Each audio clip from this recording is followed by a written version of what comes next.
God bless you, whoever is watching this.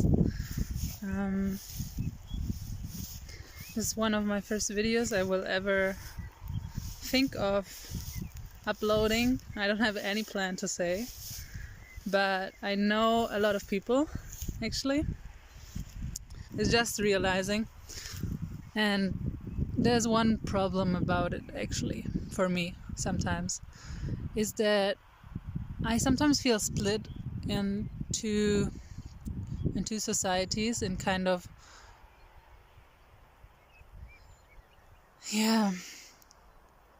maybe I choose them by myself. On the one hand, it's just this liberty, this freedom that I can find in society that attracts me, and that I think that is as well important to surround to, and is an aspect of love. I believe freedom is an aspect of love. Everyone has his own free will, and if we respect each other and the government would respect us, this would mean that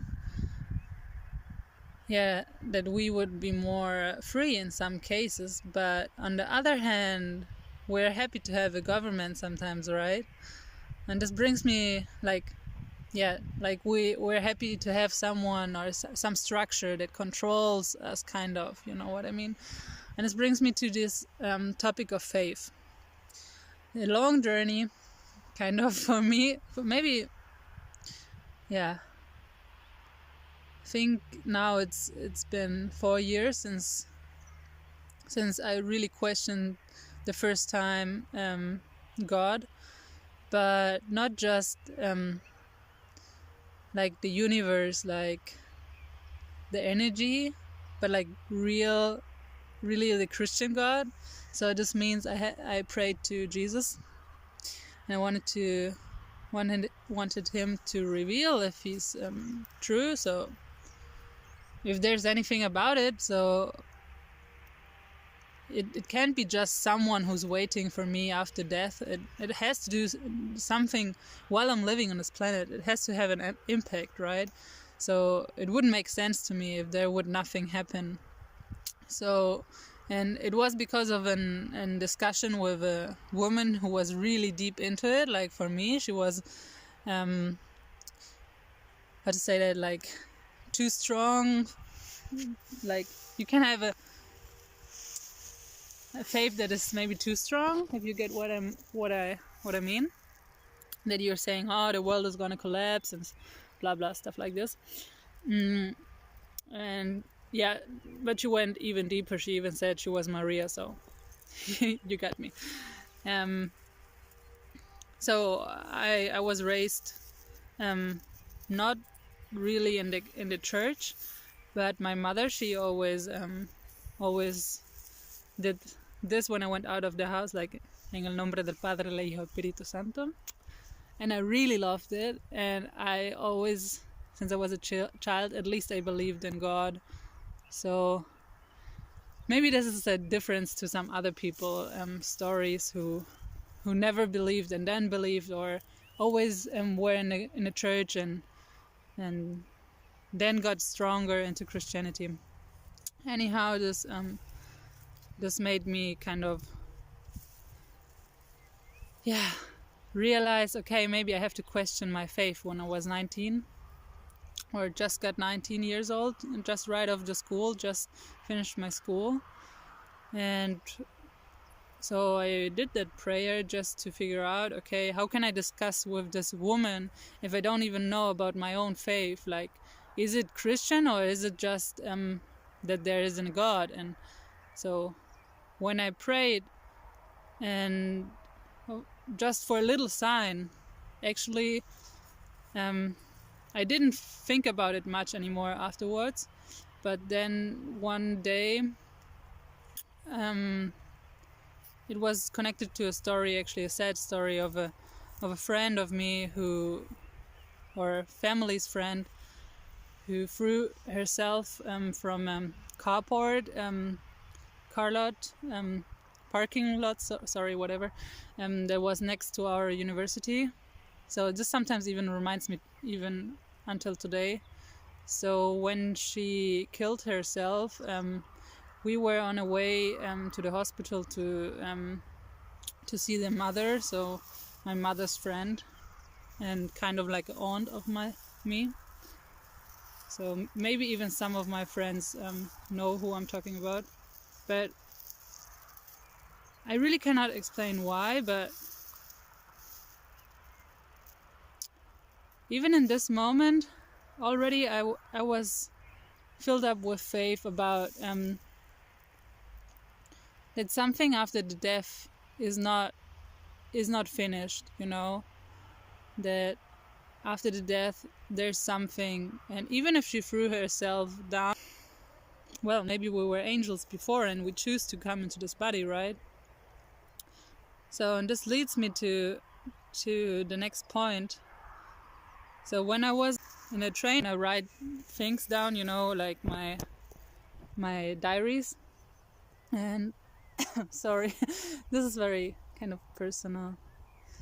So when I was reading these diaries, I was really realizing, that in all the years, like even if I was just 19 and just got through puberty, I was kind of lost, you know, like going up in Perth and changing friends and connecting to wrong friends, and then even having boyfriends already, and like not the best decisions I made, and not the best connections, not the best tips I got from other people, like so I saw this and was analyzing myself and realizing these things. And even then I saw some pages from my school, from my religion class, where I put little pictures, I glued them in, of God, and there was a prayer inside. And I felt like in all the years, like there was just tiny little bit of God in it. Just tiny little bit I put in there. It was filled with peace. I don't know why, but I just felt it in my spirit. And in this moment, when I realized that all the other rest, where I wasn't calm and with God and listening, or just like I just like to say or compare myself sometimes, because it is how it is, the truth, like a dust in the wind, you know what I mean, or like a straw.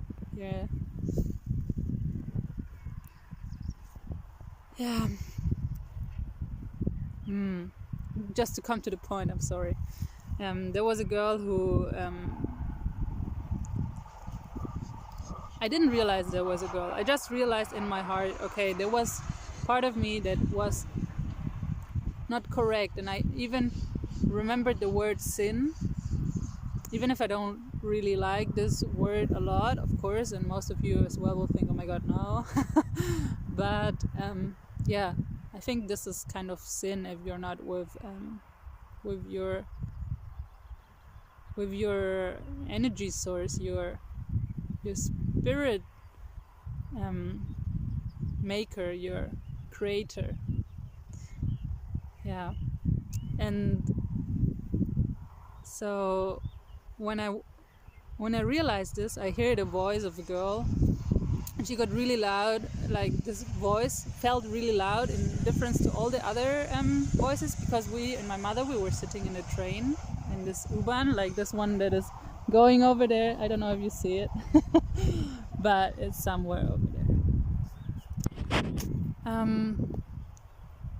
So we were sitting there, and I was listening to these words, like very loud, clearly, from a girl sitting kind of not in my seats, but on the next seats, and asking, who is Lucifer? And I felt very awkward, like, why do I hear these words so clear in this moment, when I think about like when I realize, like when it's kind of a revelation to myself about my life, that there's sin, and I hear about Lucifer like this, and he said something what made her head or her face expression make like no, you know, when he said, but it's a 2,000-year-old book. It's just a 2,000-year-old book. That's how he said it. And he was on his mobile phone. That's another thing, actually. I think that mobile phones are the devil. I think that the 666 in the Revelation book, or the mark on our hand with what we can only pay, is actually our mobile phone on the hand. And an Apple on an Apple device on a mobile phone is actually as well kind of little symbol. These are just symbols, just something, whatever. You know, no one talks about this guy. This guy, whatever it is, it's not a guy, and as well, God is not a guy. That's something I want to make clear. If I talk about God, I don't believe it's a man, and it's not, for me, it's also difficult sometimes still, because I am already in a Christian community, as to say that. For me, it's not something I do from heart. I say it honestly right now, to say Lord or to say Father, because it's connected to a male, you know. And for me, God is energy and light and love and source of all these three things I just mentioned, and invisible, just, you know, and yeah, creator. Even if a man sleeps with a woman, it's not just that the man was the creator because he gave his sperms, right? So the mother gave birth, okay, but they both were the creators. So it has to have, there must be two people. And yeah, I still think the story of Adam and Eve is a very mystically story. For me, it's a mythology almost. It has a lot of truth. I believe that the Bible has collected a lot of words of people who were connected to God and inspired.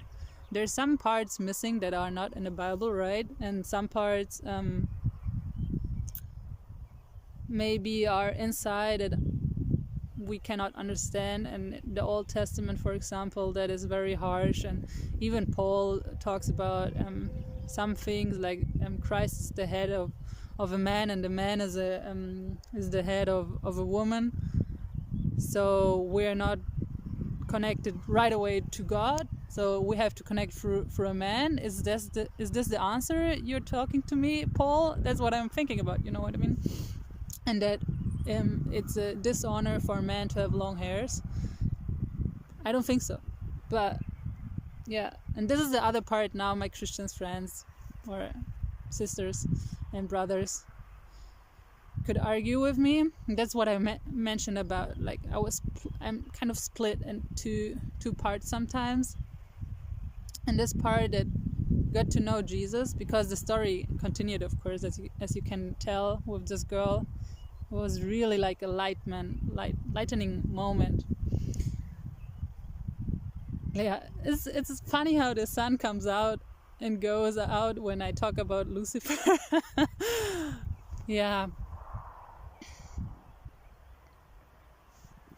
So when the girl asked her father, because she was kind of around 8 years old or 7 years old, asking her father, who's Lucifer? Her father told her, yeah, it was an angel who fell down from heaven because he did something against the angels or against God. So that's what he said and answered, and I felt like, wow, that's interesting conversation here, and it's an interesting answer, because I never thought about it, as I said, but I knew it somewhere, I remembered it, and I thought, yeah, that's the answer, the correct answer, I think. The girl as well was curious, a little bit shy maybe. So then in the next moment he asks her the question maybe you and me, of course, in this moment were thinking about. He asked, like, where like, why do you want to ask it? Yeah, he actually also asked, like, where do you know from Lucifer, kind of something like this. experience. And he continued with the story. The girl, I know, I'm sorry talking like this, but it's really funny actually to talk about this. It's not funny, it's beautiful actually. It's something of my heart. Because when this continued, and the father had asked her where she know it from, or why is she asking, she just replies just like this, kind of a spirit in me got awakened, even with my conscious being awakened. I opened my mouth and I said, "Children don't lie." I said directly to them both, and I think it's really awkward to say that to father and a girl who were arguing, but I felt I didn't even think about anything. Like, this was just Holy Spirit. That's what I think, because it was not a spirit of bad. Because as it continued, the girl looked very scared in the first moment, but I felt it, and I said, and even this I would never say usually, just as in the Bible when God tells an angel, don't be afraid, don't be scared. And that's kind of something like this I said to her, don't be afraid. And then I looked back to my diary because I didn't want to scare her, and she was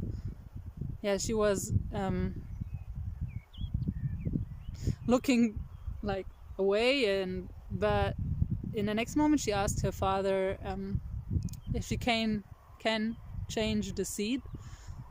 And so in this moment I was really thinking, okay, I really shocked her.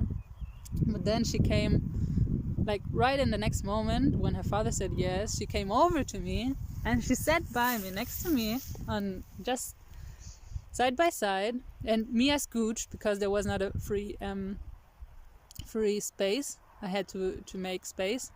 And in the moment where I scooched, she sat down and she bent over and she hugged me. And all these steps until to my place, and the words I said before, and even the first word of Lucifer, it was like a dream. I cannot say it differently, but it felt like a dream. Because in the moment when she hugged me, it was like thousands of colors, and there was no time. And it was so incredible, unusual, but so natural. It was just pure love and pure light. It felt like a room full of light. I cannot remember how we hugged. I don't know how long, but I just remember when she sat next to me and she hugged me. I felt this presence. I felt this connection. I felt there was something in it. I even felt like in heaven for some minutes, like no space. But maybe if I'm trying to be logical and going back to a human mind, I could say that that's my memory and that's my feelings who got overwhelmed, and yeah. But that's how I felt. I really don't know why. Next thing comes into my mind, let's play a game with her, because she's sitting next to me and she's 8 years old, right? So the game I'm playing with her that came into my mind was, which color do you see? Like, if I say I see something that is green and you don't see it, what would it be? It would be the grass, right? I see something that is yellow and you don't see. It's the train just behind you. So we played that back and forth kind of 3 times. And then I said, I see something that you don't see and it's colorful. And in this moment, and as well, again, this part, I didn't really know where it's gonna lead me and why I'm doing it, but it felt, again, so natural and heavenly. It felt directed. Now I have the word. It felt kind of directed. And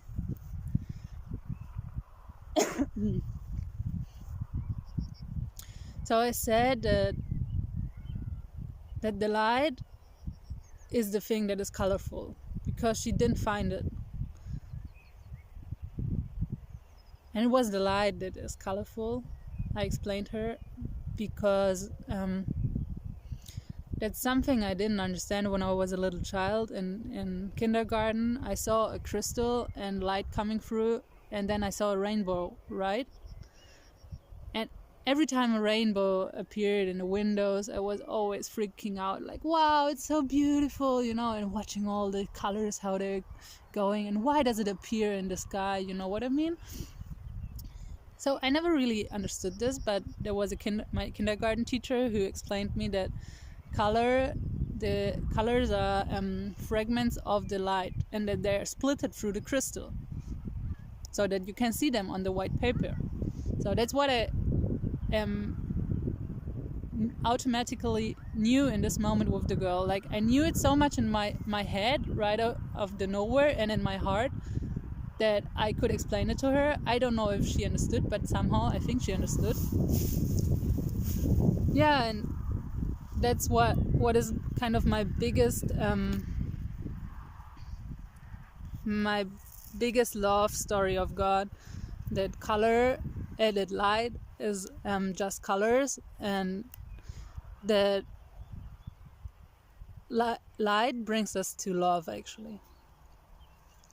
Yeah, because then when I went outside of the train, I told her, like, very confident, like when I was 19, and I didn't think about anything awkward being around me, like the people thinking awkward of me. Didn't even realize that my mother was sitting there. I don't remember how she was sitting there, but yeah, we had to go out. I think at this moment maybe she told me, let's go, we have to go. And I told the girl goodbye, and that she should always remember that light is love, or that light brings us to love. When I got outside of the train and the doors open and closed behind us, I started to cry, like automatically, just cry, and it rushed over my face, the tears, and they washed all my face, and they washed kind of a feeling, and they made me like a baby. They made me feel like something. I felt very vulnerable. I couldn't stop to cry. I couldn't. There was no chance, because there was so much in this love, so much in this presence I got there with this girl, who for me was an angel. And maybe, I hope so, I could be an angel for her. But this was really a blessing, even if it was an awkward beginning about like reading something of my sins, and hearing someone talking about Lucifer, who was an angel and fell down from heaven. I think we're similar, actually. This is not written in the Bible. So again, hi, my Christian friends, gonna hate me. But yeah, I just have to say that I think that I believe we were in the presence of God, in the presence of light, and we fell down just exactly as Lucifer. And if we try to get the truth back, to come back into the light, and to be as well accepting everyone and forgiving everyone, this means colorful, rainbow colorful. This means accepting every race, accepting every religion, accepting every opinion, every mind, whatever. This means colorful to me. This means light to me. This means love to me. Because it's true. Truth brings us to love. And for me, it's true as well, because I pray to Jesus that there should be just a little small sign. Yeah. So this is truth to me, that Jesus came here on earth and is the winner against the ruler here on earth, who is Lucifer, who we all followed and kind of fell down, and is trying to pull us even more down, or even just trap us here on earth, because earth can be hell sometimes, right? It can be hell if you're depressed. It can be hell if you're just poor or whatever. It can be but it can be heaven as well. If you see all these clouds, and if you see the sunset, I don't know, whatever you like, or even I don't know if you will see it, but it's very cute. I was watching it all the time. Where is my baby? Oh, I'm bad in this camera. I don't know if you see it. And Marienkäfer. And there is also another thing, a snail. That's not really something I really found cute. But yeah, that's nature. Colorful.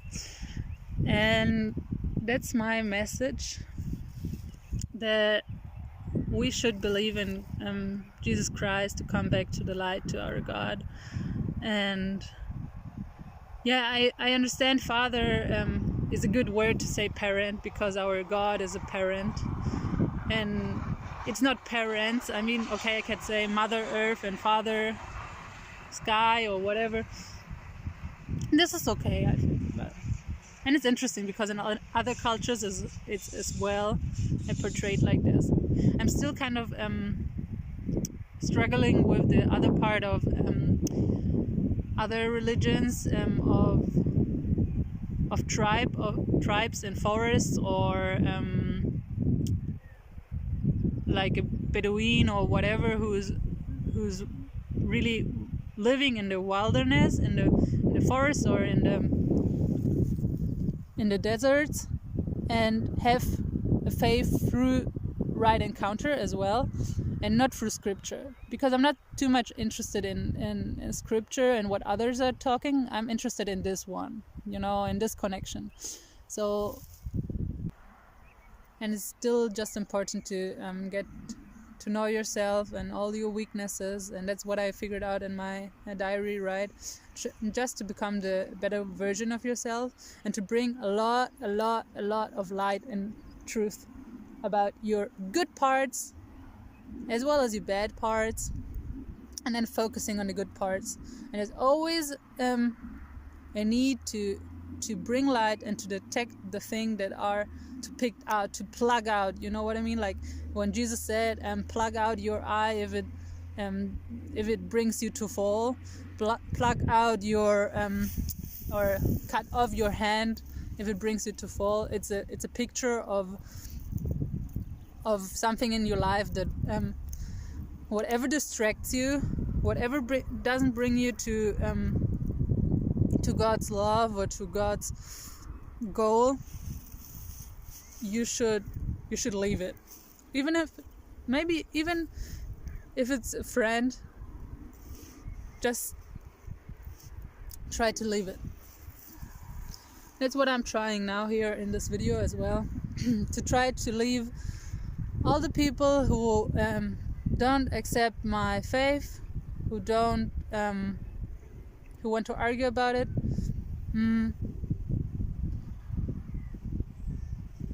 Nothing to add, I think. That's it. Thank you. Bye bye. Be blessed, everyone, and much love, that we continue in bringing our spirit together, but as well the good spirit, Holy Spirit, to bring it here on earth, and so that whenever this land is gonna end. That's another thing. The last thing I wanted to say is very, very important to me, that I think love is as well, and Christian love should be as well, that we care about our planet. Because if you think about the next generation who's coming here, because you cannot know when the earth is gonna collapse, because that's no argument for me, then prepare the planet for the other people. Don't waste it. Don't rob it in eating so much meat. Like, honestly, if you're eating meat every day, you're killing all the forests in Amazonas. And this is really annoying me, because if you're killing the Amazonas and all these stuffs and all these animals, how can I tell my daughter, okay, let's go see and see some papagayi, beautiful birds, some monkeys in the forest. How can I tell her if there will not be, maybe? So I think there's a faith collective faith, also about our planet, because we have to care about it for other people's, and that's love as well. And yeah, as long as we live here, let's live in light, faith, and love. Bye.